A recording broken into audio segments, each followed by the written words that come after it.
This edition of Mac Voices is sponsored by Casper. Take 100 days to try your obsessively engineered, shockingly priced Casper mattress and take $50 off any size at casper.com/MacVoices with the code MacVoices. And by MacVoices Magazine, our free Flipboard magazine that brings you some of the best Mac, iPhone, and iPad productivity tips on the web. High in signal, low in noise, just like MacVoices, MacVoices Magazine includes information on how you can get more out of your Apple technology. Subscribe at macvoices.com/magazine or search for MacVoices Magazine on Flipboard. Welcome back to Mac Voices. This is the Talk to the Mac community. I'm Chuck Joyner. Folks, we continue down the road to Macstock in Woodstock, Illinois, outside of Chicago. We're all looking forward to getting together in July to hear some great presentations, see some great presenters, meet a lot of new friends, and see some old friends. And we hope you will join us. Toward that end, we've been talking to some of the presenters so that you get a sense for who's going to be there, what they're going to be talking about, and why you should attend. So this time, and this is the first road to Macstock, where we actually have 3 presenters. I'm kind of excited about this, but well, 2 of them you know and would probably like to stay away from, and the third one is very distinguished.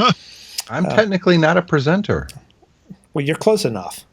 Okay. You're close enough. So you're going to talk to people. So let's go with the non-presenter first, Mr. Tim Robertson. Tim, it's great to have you. Thanks, Chuck. Appreciate you inviting me on. Oh, no, I'm so glad you came. But if you're not a presenter, what are you?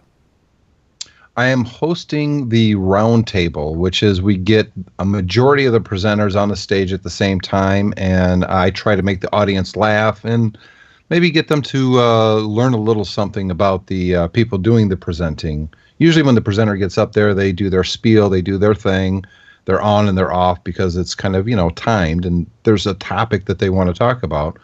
I like to get them back up on the stage and kind of let the audience get to know them a little bit differently, and it's a lot of fun. I did this last year, and got a lot of laughs, especially at Guy Serle's expense. And did you guys hear the one? It's the one video that, of course, they didn't post online. Why didn't they post that? Did you ever hear from Mike White? No, I didn't. I asked him. He said, "Yeah, I'm going to get that posted," and he never did. But no, it was a good time. Yeah, and I expect the same thing. I do almost zero preparation. That's the way you usually do those things. It's a conversation. Absolutely. I want to make sure we get everybody else in here, so I'm going to jump over to somebody that you may know is associated with Tim, whether they will each admit it or not, Mr. Guy Serle. Guy, it's great to see you. Thanks for having me on, Chuck. Thank you for being here. And the distinguished member of the panel, since the 3 of us need somebody distinguished to help us keep up, Dr. Robert Carter. Dr. Robert, good to see you. Well, thank you, Chuck. Thanks for having me. I do appreciate it, and I am getting excited about Macstock. It'll be my second time to be there, and I'm looking forward to it. I think we all are. The more I talk to everyone that's going to be there, the more it's like, yeah, you remember what happened last year, and boy, wasn't that a lot of fun, and well, we're going to do it again and do it bigger and better this year. So, yeah, absolutely. I do have a question, Chuck. Sure, Tim. You have me and Guy on the show with a psychologist. Right. It was planned that way, Tim. Okay. It's really a good thing that I'm off duty at the moment, huh? Oh, we couldn't afford you, trust me. There's so many problems. I was hoping for a free consultation. Little time. All self-inflicted. Of course. Tim, I want to make sure we sort of dove right into yours.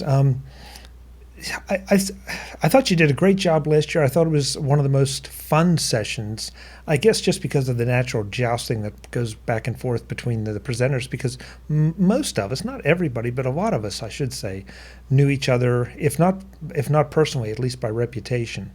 And it was a very comfortable feeling. The one person I didn't know, Dave Ginsburg, is that his last name, Ginsburg? Yes. Mm-hmm. I didn't know him, and he was extremely nervous, so I literally gave him a massage on the stage, and that's one of the pictures that were posted. No, it's fun. It's a group of people that the podcast community really is kind of a tight-knit community. We all know each other, especially those of us who have been doing it for a very long time, like Guy Serle and you, Chuck. How long have you been podcasting, Robert? Started the Tech Doctor podcast in 2010. See, you've been going a long time, 6 years. That's a long time. Yeah.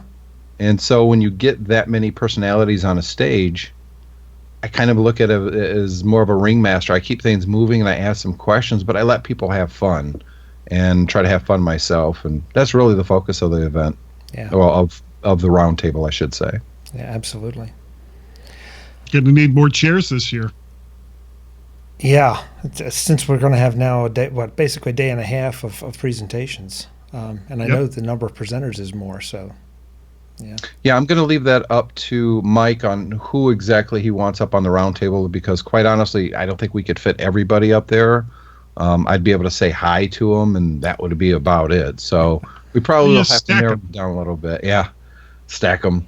And, I want to give each person time to answer a question, say something. And if there's too many people up there, you're not going to be able to do that. So I'll leave it up to Mike on who's going to participate or who wants to and doesn't want to participate. Yeah. Dr. Robert, what is your topic going to be? I'm going to talk about OS 10 accessibility. I'm a person who is totally blind, and I'm very fortunate to be blind at this time when there is such great accessibility. And Apple has done a huge thing. They've caused a paradigm shift in the field of accessible technology by making their technology accessible to people who are blind and not charging extra for it. It's a whole new approach. Back in the early days, before Apple switched over to Intel and created VoiceOver, people had to pay usually nearly as much for the technology to get their computer to be usable to them if they were blind or visually impaired as they paid for the computer itself. So it practically would double the cost, and that went out the window, at least for us Apple people, when VoiceOver came along. So it's pretty exciting, honestly.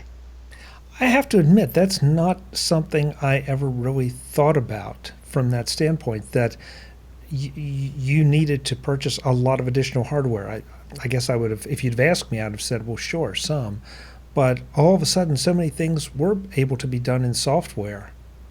Well, it's not just that. It's there was this little industry called Access Technology, and it was serving, as you would imagine, a pretty small market, a pretty niche market. And so they charged very high prices for their wares for the most part. I guess it was probably realistically the only way they could make a living, because they weren't selling very many of them. But to buy one of the popular screen readers that would make your computer speak what was on the screen, and I'm talking these are Windows-based screen readers, you would spend minimum $1,000–1,500 just to get that software. And at first it was hardware and software, because you had to have a speed synthesizer, but later on, as is today, almost all the speed synthesizers are now software based. So but Apple came along and said, look, we're going to include this because we want everyone to be able to use our technology, and we're not going to charge extra for it. And so that caused a great paradigm shift. And even today, the access technology vendors, I think, are struggling trying to figure out what to do now, because they still need to make a living. But Apple is known for coming along and turning various things on its head, and this is one of them. So do you plan to touch on accessibility for iOS and macOS, or mix it up, or how's it going to go? I'm going to stick with OS 10. My podcasting partner, Allison Hartley, is going to take iOS, but I'm going to stick with OS 10, and I'm going to be talking a little bit about the history of Apple accessibility. I actually started with the Apple II, where we had an Echo 2 speed synthesizer from a company called Street Electronics. We could plug into one of the expansion slots on the Apple II Plus and Apple IIe. And there was a guy up in your part of the country, Chuck, up in Lewisburg, Pennsylvania. His wife was a PhD student at Bucknell up there in mathematics. and she happened to be blind, and she was having a really hard time because she was having to use a regular typewriter trying to type her dissertation and constantly switch type balls to get the correct fonts for her mathematical equations, and it was driving her crazy. And they're both MIT graduates, so her husband just decided to write a piece of software that would speak to her on the Apple II and allow her to get her dissertation done, and that started a whole series of word processing programs and various things. So for the first time in my life, I was able to actually read back what I had written, because all through school, I went to public school, I simply typed my assignments on a typewriter, but I couldn't read back what I wrote. So it was a crazy kind of thing. If it got interrupted, I just had to take the page out and start over. It was just crazy. But the Apple II changed all that, and then the whole thing kind of went away for about 20 years as far as Apple's concerned when the Mac came along, because there was no accessibility. There was one screen reader made by a third-party company, but it didn't catch on. But then it was 20 years later when they went to Intel and came out with VoiceOver, and we were able to come back to the Mac. So it's been a crazy accessibility ride in a lot of respects. That's fascinating. There's so many interesting stories about the way that technology has impacted people, and we all, I think, are used to it being such a big part of our lives, and you forget that it's really not that old in the grand scheme of things. It really isn't. It's amazingly new compared to a lot of things that have been around a much longer time, like the automobile, that hasn't advanced nearly as fast as this technology has over the past 30, 40 years. I'm so fortunate to have been a part of it from the very beginning. It's just been one thing about my life that's been exciting, is to see this technology evolve the way that it has. Well, I'm sure glad that you're going to bring that perspective to Macstock. I know that it will absolutely be appreciated, and you will educate a lot of people, no question. Yeah, and just to close loop, I'm going to finish by demonstrating how I use my Mac to produce a podcast, and I use much of the same software that a lot of you all use. And I'm going to see if I can't do a quick demo of how I use Amadeus Pro to edit my audio podcast, so that people can get an idea of how this stuff really works. Cool. Looking forward to it, no question. Guy, you were the only person. You were the only person there last year with a shirt and tie on, which was kind of intimidating. Well, I figured I'd mix it up a little bit. So, most people are used to seeing me in like a jeans jacket and Grateful Dead T-shirt. That I figured I'd throw them for a loop and put on a really bright red shirt and a tie. And you did, and it was I did. It was bright. It was bright. So are you going to throw us another curveball this year and maybe show up in pajamas or? No, not pajamas. I don't think that the local constables would appreciate me showing up in PJs. Though I do have a special shirt that I will be wearing when I do my presentation. Now, as I look at the schedule, I am actually closing it out. I think I'm the last presentator. And you were the first last year.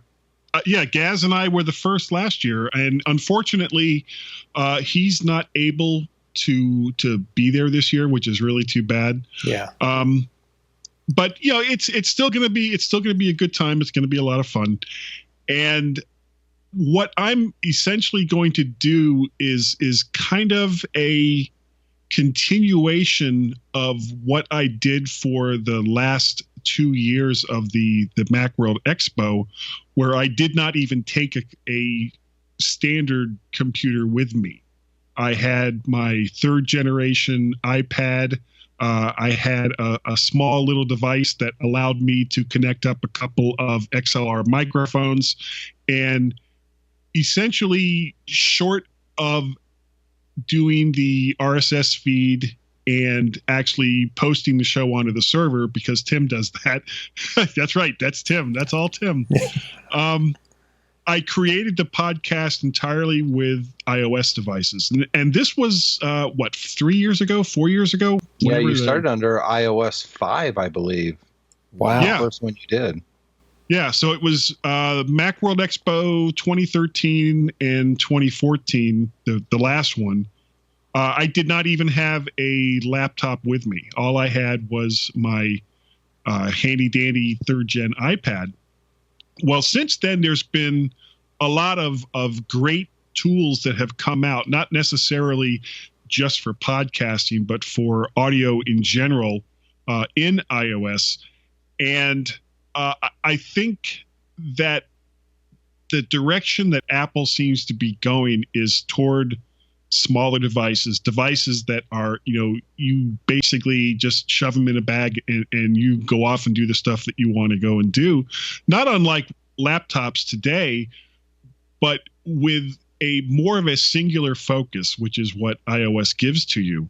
So some of the things I'm going to talk about is, if you're a podcaster, why you might want to create a way to do your podcast in iOS, how to record multiple inputs for your podcast in iOS, some of the software that's going to be made available as time goes on, multi-track recording, things along those lines, how to record a Skype conversation.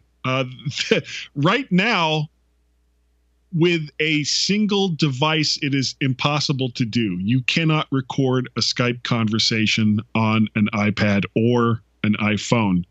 And then the last bit will be pushing the finished product up into the cloud. But two of the things that I'm going to do while I'm there, number one, I'm going to record probably 2 separate podcasts while I'm there with iOS devices. Now, Gaz and I recorded one in the lunchroom last year, and then we recorded a second one at Barry's Midwest Mac Barbecue, which we should probably also mention. I mean, besides all the hoop to do with Macstock 2016, the conference and expo, don't forget there's also going to be Barry's fantastic Midwest Mac Barbecue. So I'm really, really looking forward to that. But when we sat down to record at Barry's house, at one point, Gaz and I left, and the podcast continued with Dave Hamilton, Allison Sheridan. Barry stepped in there was like a whole bunch of people that just came up and sat down and continued recording while Gaz and I were outside. I mean, we literally left the house, and it was in a thunderstorm. So I'm hoping that there's no thunderstorm this year, but still, it's going to be a lot of fun. For the people that are listening to this, if you have not yet bought your tickets for the Macstock 2016 Conference and Expo, it doesn't cost much money. There's all kinds of discount codes out there. Make sure that you get in there, get those tickets, come on out and support this conference. Yeah, we need more conferences like this, and that's one reason I wanted to do the Road to Macstock, to let people see, who's going to be there and what kind of topics are going to be discussed. Guy, this is a bit of a pet peeve of mine. Why do you feel so passionately about forcing the iPad to be a podcast machine, as opposed to picking up a MacBook or, for that matter, a MacBook Air at this point and having a perfectly viable machine that can do everything with no compromises? I have always believed that the road less traveled are the ones that should be investigated and checked out. Plus, also, I like to make life difficult for myself. So I figured that, and Tim. So I figured podcasting with devices that weren't necessarily intended to do that would be one way. I could tell you that I use, occasionally when I do out in the field type of recording, I'll use an XLR microphone plugged directly with this little adapter into my iPhone. And I record in an app called Dropbox, kind of like Dropbox, but with a V. And when I record, it records in high quality. And as soon as I'm done, because I've linked it to my Dropbox, it doesn't actually store the sound file on my iPhone. It immediately uploads it to my Dropbox. That way I've got these high quality recordings, not on the device that I've got with me. It's up in the cloud. When I get home, I can fire up GarageBand on my Mac. There's all my files are already synced on my Mac. I can drag them in and edit on a real machine, Guy. Oh, real machine. Okay. Real machine. Yeah. I'm just curious, I guess, because I'm thinking about Dr. Robert, he's going to show how he edits in Audacity, with the accessibility issues. And I hear people take it. I hear people trying to constantly replace their Macs with iPads. And I guess I fall in the camp of the right tool for the job. And right now, the iPad is the right tool for a whole lot of things. I just question whether it's the right tool for podcasting without jumping through lots of hoops. But hey, if you enjoy jumping through the hoops, go for it. Well, the other thing you have to, if you have an iOS device that has cellular connectivity, that's something that natively within the computer itself that you want to use probably doesn't have. Also, a lot of the tools that are available are either low power or no power. So, it's a question of can you do it like in the middle of the woods someplace? Can you record a podcast on your computer with all the stuff that you normally would connect it up to in the middle of the woods? Like in ham radio, we used to go out and do practices we called field day, where you have to broadcast for 24 hours with no commercial power. It's kind of that same idea. Can you really take this thing on the road? I mean, honestly, I think the one thing that will make it really work for people is if Apple can solve the problem of being able to record Skype at the same time as you have record the input from a microphone. Well, there are ways to do it, and that's one of the things that I'm going to address in the talk that I'm going to do. It needs a little help. Yeah,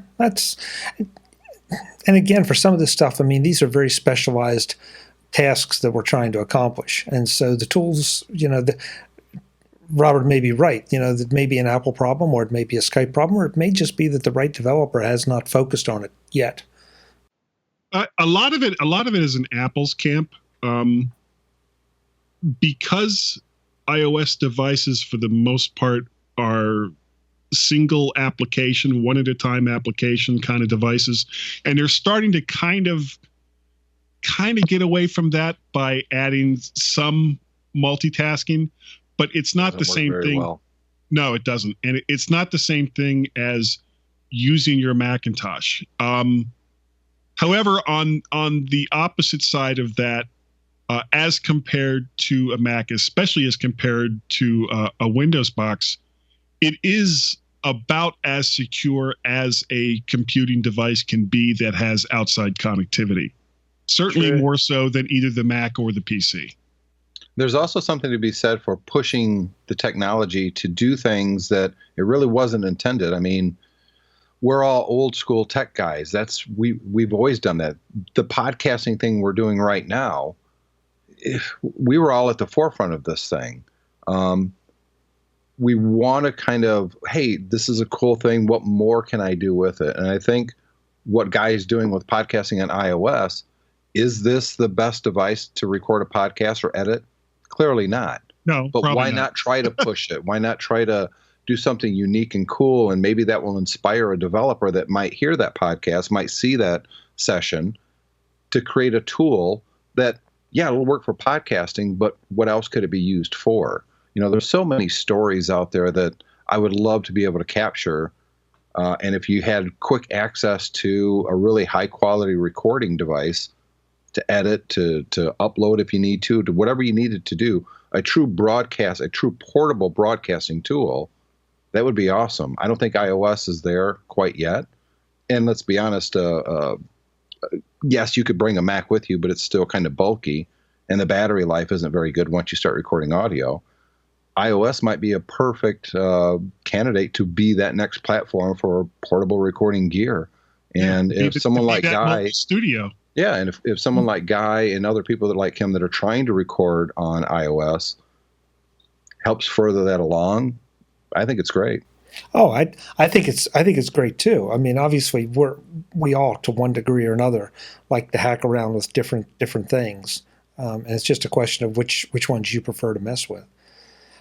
Tim, I want to make sure, though, I understood what you were saying about your iPhone.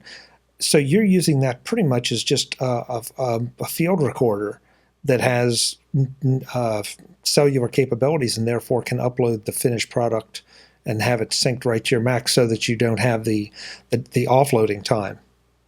Yeah, it's just a remote for my microphone, to be honest. I don't do any kind of adjustment on the audio.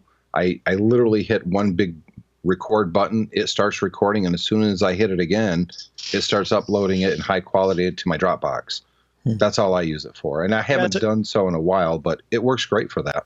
So I have it too. It's a really simple, straightforward app, and it does exactly what it said it will. Mm-hmm. I've got to go check it out. I was not familiar with it. Yeah, I think it's Dropbox. Yeah, VOX. Yeah, so the interface literally is that. You hit the record button. I've already got it synced up to my Skype, or I'm sorry, my Dropbox. You're recording now, and as soon as I'm done, I hit the button again, and it uploads that quickly. It's in fact, it says uploading, and it's done. Now, I only recorded 4 seconds. My Mac just came up and said there's an MP3 file just synced to my my Dropbox. So it was that fast. And so this isn't what Guy's really talking about, but as a podcaster, as someone who, not recently, but when I was doing OWC radio, I was really kind of trying to do some innovative stuff. I was taking a microphone, my iPhone, and walking down by the river or by traffic, and you can hear cars. I just thought that it was bringing a different ambiance to the show instead of just the very quiet, stoic podcasting booth, if you will. Bring a little bit more of the outside into it. You can hear the birds chirping, and it was something different, and the audience responded to it. And the audio quality was still really good. I got to tell you, there's not much stoic going on here with this group. But that's another matter. Robert, obviously, well, no, I shouldn't say that. It's not obvious. I think you use a Mac to record your stuff because you were mentioning Audacity as your editing tool. Well, yeah, actually, Amadeus Pro. Or Amadeus Pro, sorry. Yeah. It rocks me.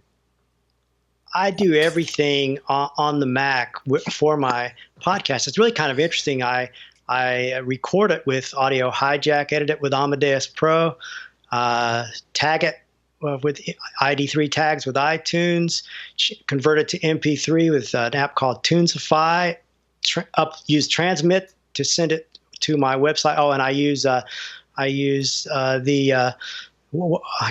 I'm 60 years old and I can't remember the name of the editor that I use to write the show notes. It's the one almost everybody uses to write blogs. Mars Edit. That's it.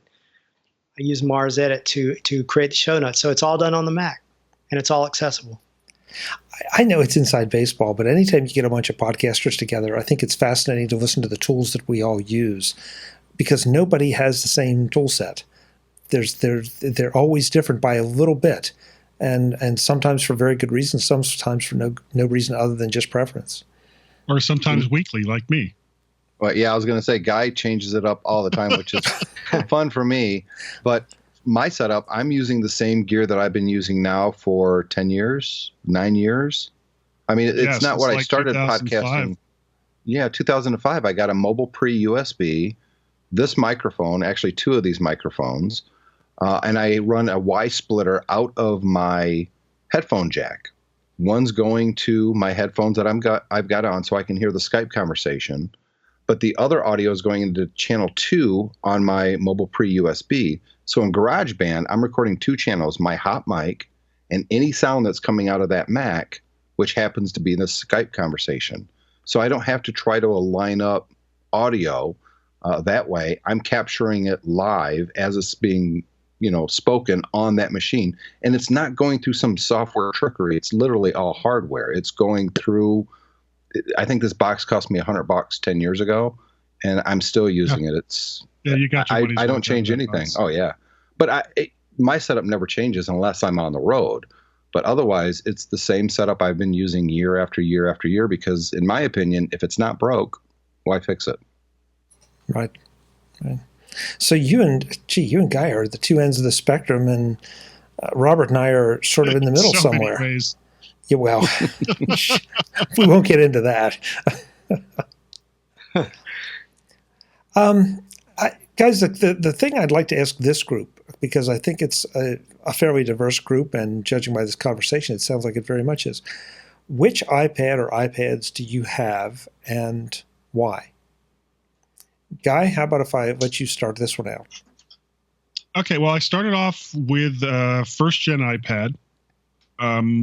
It worked great, so I didn't bother with the second gen. I got a third gen, and I held on and used that third gen until the iPad Pro came out. So I had that for 5 years, 4 years, 5 years, however long it was between the third gen iPad and the iPad Pro. I basically wanted a slightly bigger one.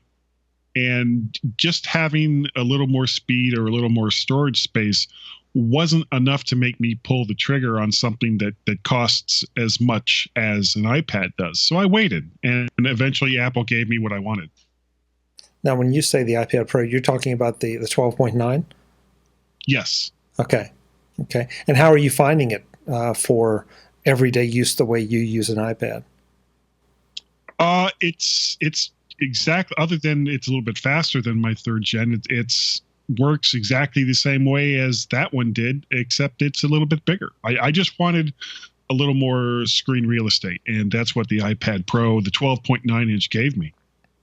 Okay. I wish that the smart connector keyboards, either from Apple or who is it that makes the other one? Is it Kensington? Logitech. Logitech makes one.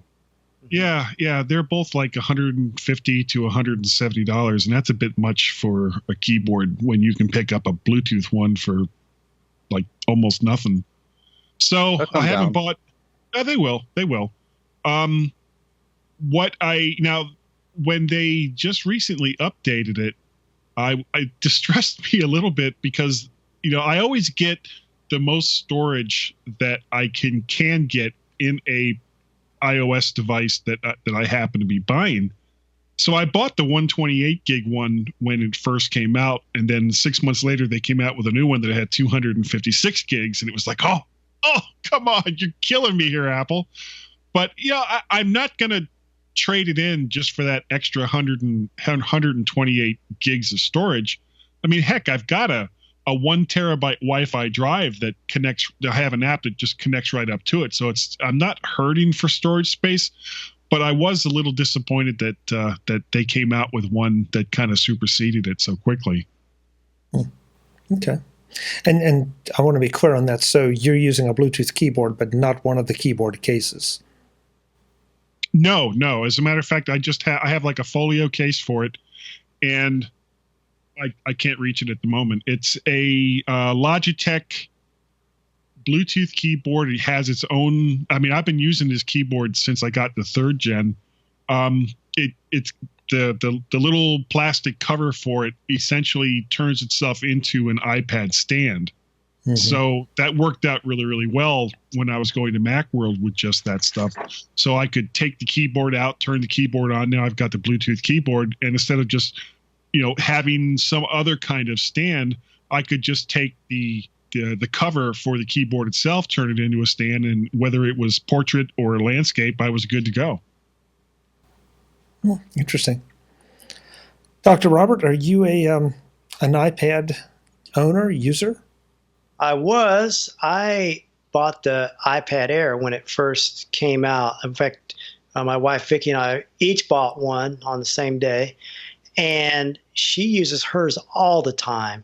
Interestingly enough, for me, I used it a lot until I got the iPhone 6 Plus and now the 6S Plus, and I discovered for me that more and more I was using my phone for things that I used to do with the iPad Air. And so I went ahead and passed the iPad Air down to my son, who lives out of town, and he's got it now, and I imagine getting good use out of it. The iPad's a great device, but for me, interestingly enough, I think honestly what did it for me was the combination of the iPhone 6S Plus and the Apple Watch just caused me not to reach for the iPad nearly as much. Wow, that's interesting. So the Apple Watch was that big a deal for you as a supplement to your iPhone? Yeah, I think that just the fact that I wasn't relying on the phone to give me all the notifications and things, that freed up the phone for other things. And a lot of times, things that I might have used the iPad for, I would just use the phone for. I used it a lot, I think, to listen to sports broadcasts and things like that. And it doesn't matter for that purpose whether you're using a phone or an iPad. But I enjoyed it. I enjoyed learning about it. I enjoyed this. It's nice having the screen real estate. Worked really well for me, but I just found that the two devices that hit the sweet spot for me, at least for now, are the 6 Plus and the Apple Watch. And the Mac, of course. But yeah. Tim? Show and tell. What? show and tell. Original iPad, and it still works. Okay. I pass it on to the kids and they never use it. But I don't know why I keep it charged. Every couple of days I'll plug it in, and I don't know why. Then I went to the iPad 3. This was a great machine, except a couple of the games that I was playing, I noticed over time started to really slow down. Yep. And this I also passed on to my wife, who uses it occasionally, mostly for, I don't know if you guys know what a circuit is. It's a vinyl cutting machine. So she can make, like, I don't have anything here I could show you. Actually, something like this. She could actually cut the vinyl and make a T-shirt with designs. She does it all on this iPad, and it connects Bluetooth to the vinyl cutting machine anywhere in the house. So she goes up there, as long as she loaded up the vinyl, it cuts it, and she uses it. Wow. And I personally, and I use it every single day, iPad Air 2. You know what? For every single thing I do, this is more than enough. I don't have any desire to get the iPad Pro. Now that they came out with a smaller one, that's a little bit more intriguing to me, but I don't have any need for it. So I'm just going to stick with this one until the battery doesn't work anymore. Keyboards. I mean, who doesn't have too many Bluetooth keyboards?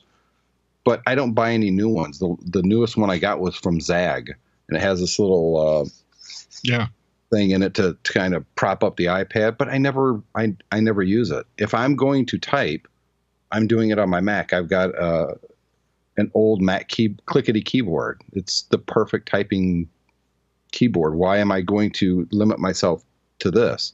And if I'm on the road, I've got my MacBook Pro, and the keyboard on that is much better than any Bluetooth keyboard I can get for the iPad. So really, for me, the iPad is just a consumption machine. Unfortunately, I keep them all. Heck, I even have the original iPhone, and it still works. Look, the screen still works. That's the original. Have you heard of Gazelle? No, they're not getting my stuff. No way, dude. No way. I've got literally every iPhone almost. I can keep going. I can keep going if you want. I've got them all. It's like Pokemon. Got to collect them all. I was going to say, he looks more like a Vegas dealer, with folding all the phones out like cards. But here's the thing, though, and I think I'm kind of curious on what you guys think. I'm at the point now where the newest stuff isn't offering me much benefit. The prime example being my iPhone 6 Plus. They have the new 6S Plus. Yeah. No desire to get it. It didn't offer me anything that I wasn't already getting here. It was the first iPhone release that I thought, meh. And the new one, I understand, rumors going around, 2 cameras. Yeah, I don't care about 2 cameras. They're going to get rid of the headphone port, from what I understand. Do you know how much money I've got invested in headphones? Now I'm going to have to get some lightning adapter to all my good headphones. I don't know. I'm really happy with the iPhone 6 Plus. I'm really happy with the iPad Air 2. I'm at that point now where Apple's not releasing anything that's enticing me to spend more money. I'm like, what I've got is, what can I do? Take 3D pictures? I don't want to do that. So I don't know. Is Apple mature enough with their products that you really do, if you're someone like me, you got to wait 3 or 4 years before you upgrade to see any kind of real huge benefit? I don't know. I think it's a testament also to how well most of their computers and mobile devices are put together, and how well OS 10 and iOS stand up over the test of time. I currently, computer problems aside, my Mac Pro is from 2010. My laptop is from 2009. I threw in an OWC Maxcells.com SSD in them. I don't work there anymore, Guy. I know. Although they are sponsoring Techfan, so okay. Okay. So yeah, I threw an SSD in both of them, and I'll probably get another at least 2 or 3 years out of each one of them. And I basically use them. Unlike my audio gear, I use them until I can't upgrade to whatever the latest operating system is, and then I find the next machine that will. But is it iOS that's kind of that bug for you that you want to upgrade? That's where your focus is now? Not really. My first phone was a 3GS. I waited until the 3GS came out. My next one after that was a 5S. And now I have a 6 Plus. With the iPad, I got the first gen, the third gen, and then I held off until I got the iPad Pro. So it was more a question of,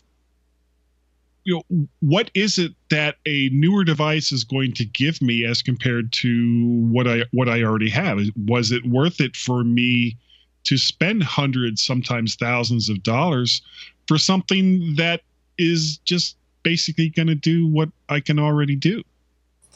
Well, I'm on that AT&T Next plan, which means it's almost like leasing the phone, really, more or less. I get a new phone every year, but I don't do that with the other devices. This MacBook Pro I'm using is a 2012, and I haven't decided yet exactly when I'm going to replace it. But it continues to work fine. I think Apple sort of painted themselves into a corner. They make their devices too well. They last probably longer than they wish they did in terms of getting our money. The flip side of that is they're not able to be upgraded anymore. At least true. Not the way we used to be able to do it. Speaking of OWC, they just came out with the very first SSD upgrade to mid 2013 and later MacBook Pros. It's 2016. It took 3.5 years for any company to come up with an upgrade for that. That's crazy. And that's because Apple is getting really proprietary. Again, I know, crazy about Apple. They never used to do that. No, never. About third-party stuff inside their machines. And, are they doing the right thing or the wrong thing? I don't know. They don't seem to be hurting in sales any. But as a true tech guy like all of us are, I'd like to be able to upgrade my RAM later if I want to, or put a bigger hard drive in it, or maybe a second hard drive, or whatever I want to do, I should be able to do. But Apple's gluing screens on, it makes it almost impossible. Soldering in RAM. I don't know. I think a lot of it has to do with the fact that people aren't turning their machines in or buying new machines as often as they used to. So what's the best way to kind of force people to buy new computers? Make it so that you can't make the one that you currently have any better. Well, but let's face it, we've said this before, we're not the audience anymore. We're not. That's true.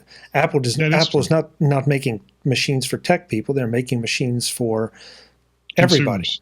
Yeah. They never made machines for tech people. That was never, ever, ever Apple's business. We took their consumer products and turned them into tech things, but they never catered to us. Well, thank God Steve Wozniak insisted on having expansion slots in the Apple II. Absolutely. We'd have never gotten it talking. No, because if he didn't, we would have ended up with what ostensibly was the Mac 128K. That was a pure Steve Jobs machine, not a Steve Wozniak machine. Yeah, fair point. Back to the iPads for a second, though. I was really surprised that, especially with you, Tim, because you whipped out every model you could think of, nobody went the iPad mini route at any time? My second oldest daughter did. She's got an iPad Air or iPad mini, the first generation. She kind of wished she would have waited for the Retina display, but she didn't. Well, she didn't wait, and she didn't get it for Christmas. She loves it. occasionally she wants to do something. I'd say, do you want to use the big iPad? No, I like this one. And, I think the big thing with the iPad mini now is it's competing with this, the iPhone 6S or 6 Plus. It's darn close in size for all practical purposes, and it does everything and more that the iPad mini does. So I don't think that product's going to stick around a whole lot longer. Yeah, and I'm thinking about what Robert said about his 6S Plus, the idea that when that came along, it supplanted the iPad. For a while, it seemed like the Mini was kind of challenging the regular size iPad, the Air 2 and the Air 2 size iPad, and then the 6S, the 6S's came along, and then there seemed to be a little bit of give and take. Then the Pro came along, and then we have a 9.7 Pro. So it just goes back and forth. It's very interesting to watch. Well, I ran a Apple specialist in Chicago when the iPad mini first came out. And initially, a lot of those sold. But once the newness factor wore off, the third or fourth month into it, we were still selling more full-size iPads than iPad minis. So I don't think it's ever been a real challenge to the full-size iPad. It was just a different market. And like I said, and Robert mentioned, the 6 Plus kind of eats into that category. Yeah. Well, guys, this has been fun. I'm going to wrap it up because I want to make sure we get to other speakers, and I want to make sure you all get a little sleep before you get to Macstock. But I really appreciate you being here and sharing some of what you're going to be talking about and sharing some wisdom. I guess it was wisdom. Yeah, it's close enough to wisdom. Close it's enough. kind of you to call it that, though, anyway. In my case. So let's go around the room, let you all promote your shows and where folks can find you. This time I'll start on the other side. Tim? I do a weekly show called Techfan with David Cohen, who will be at Macstock with me. We didn't get Gaz to come for the MyMac show, but we got David Cohen. So, Guy, don't worry, we've got our fill of the Brits coming. We're good. Good. I own MyMac.com, and I produce quite a few shows through the Stoplight Network, including Guy Serle's MyMac Podcast. Yep. Great. Social media? At MyMac and Facebook.com/MyMac. And I believe it's also at Techfan Podcast. Great. It's good to see you. Thanks so much for being here. Thanks for inviting me. We'll do it again. Guy, you're up next. Yes. Well, along with the infamous Gaz Maz, we do the mighty, MyMac.com podcast, and we have a great time doing it. We just hit over 300 shows with the 300 weekly shows with that. It's almost like therapy. I need that show for just to keep my mind together as tenuous of a hold on reality that I have.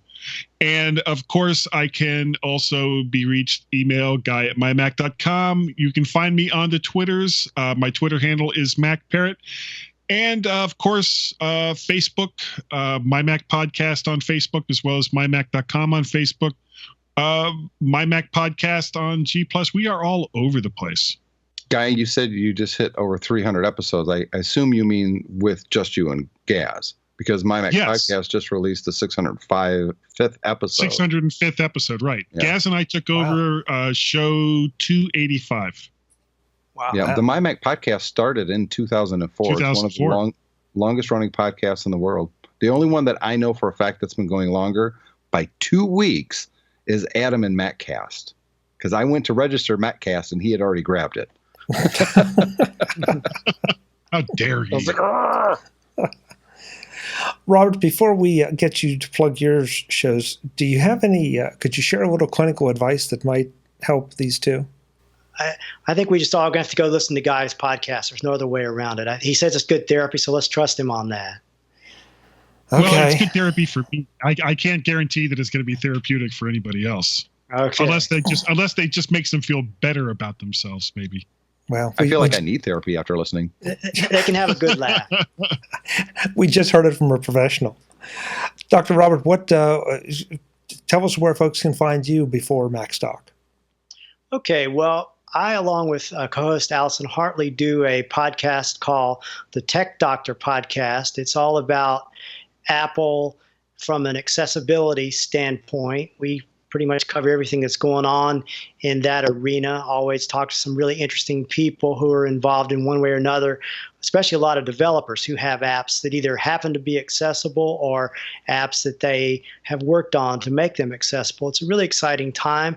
That podcast is at dr-carter.com. And it's available anywhere through the iTunes directory, anywhere that you can find podcasts. Just search for Tech Doctor and it's there, TECHDOCTOR. And I'm at Robert_Carter on Twitter. So that's about it for me at this point. Terrific. Thank you. Well, guys, we will see you in Chicago. We're going to have a whole lot of fun for that weekend, and we'll all try to stay out of jail if we can. No, I'll wait till I go to Florida the week after that to get into all my trouble. Okay, good. I don't want to be a witness. Folks, I'm Chuck Joyner. This is Mac Voices. We hope to see you in Chicago. If this show hasn't given you a bunch of good reasons, then just keep watching because we'll find one that does. Until the next time, and as always, thanks for watching.